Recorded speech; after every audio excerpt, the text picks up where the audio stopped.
పాపం అంత బరువైనది, భారమైనది. అది నేను ఎప్పటికీ తొలగించుకోలేను, అది నా వల్ల కాదది అని చెప్తున్నాడు.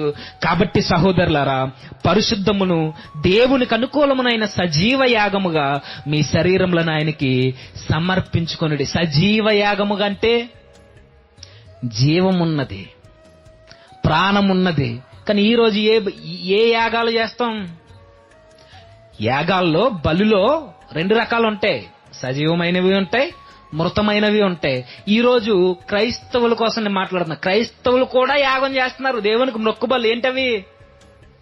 ఆ గౌరవపట్నం పోతే కనబడతాయి, ఆ గుణదల పోయినా, ఆ వైజాగ్ పోయినా. ఏంటవి? తలనీలాలు, అదే తల వెంట్రుకలు. మృతమైనవి దేవుడు అడగట్లా. నీ తల వెంట్రుకలు కాదు ప్రభు అడిగేది. సజీవ యాగముగా నీ శరీరాన్ని కోరుతున్నాడు ప్రభు. పరిపూర్ణంగా నీ అవయవాల్ని కోరుతున్నాడు ప్రభు. ఆయన సంపూర్ణంగా నీ మనస్సులో స్థానాన్ని కోరుతున్నాడు ప్రభు. ఇది సజీవ యాగమైన బలి. ఇప్పుడు మాట్లాడుతున్నా, బలి అనేది మనం జరుగుతుందంటే మారు మనసు పొందినప్పుడు జరిగింది. బలి ఇచ్చుకున్నాం, అయితే సంపూర్ణంగా ఇచ్చుకోలేదు. సంపూర్ణంగా బలి జరిగితే జస్ట్ మీరు ఆలోచించండి. ఇప్పుడు ఒక జంతువును బలేసామనుకోండి, మరలా ఆ జంతువు ప్రాణాన్ని తిరిగి తీసుకురాగలమా?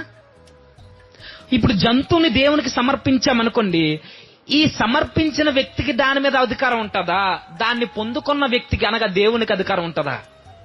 దేవునికి అధికారం ఉంటుంది. ఇది మీకు అర్థమైతే, ఇప్పుడు మనం దేవునికి బలిగా అర్పించుకున్నప్పుడు ఒక విషయం మీకు గుర్తుండాలి. ఇక నీ జీవితం మీద నీకేమాత్రం హక్కు లేదు, అధికారం లేదు. నా జీవితం మీద దేవునికి సమర్పించుకున్న తర్వాత నేను ఏం మాట్లాడాలో ఆయన నిర్ణయిస్తాడు, నేను ఏం చూడాలో ఆయన నిర్ణయించాలి, నేను ఏ సందర్భాల్లో ఏ నిర్ణయం తీసుకోవాలో ఆయన నిర్ణయించాలి. ఎందుకంటే నా మీద హక్కు ఎవరిది, అధికారం ఎవరిది? దేవుని. ఎందుకంటే నేను దేవునికి బలి అయిపోయాను. కానీ ఈ రోజు నిర్ణయాలు ఎవరివి? మనవి. మాటలు ఎవరివి? మనవి. చూపులు ఎవరివి? మనవి. తలంపులు ఎవరివి? మనవి. భవిష్యత్తుకి మార్గాలు వేసుకునేది ఎవరు? మనం. బలయ్యామా లేదంటే మొక్కుబడి చెల్లిస్తానని మాత్రమే చెప్పామా?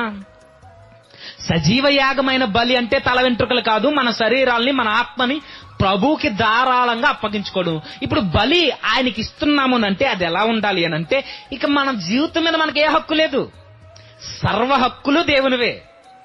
ఎందుకు ఆయనవే? నీకు ప్రాణభిక్ష పెట్టింది ఆయన కాబట్టి,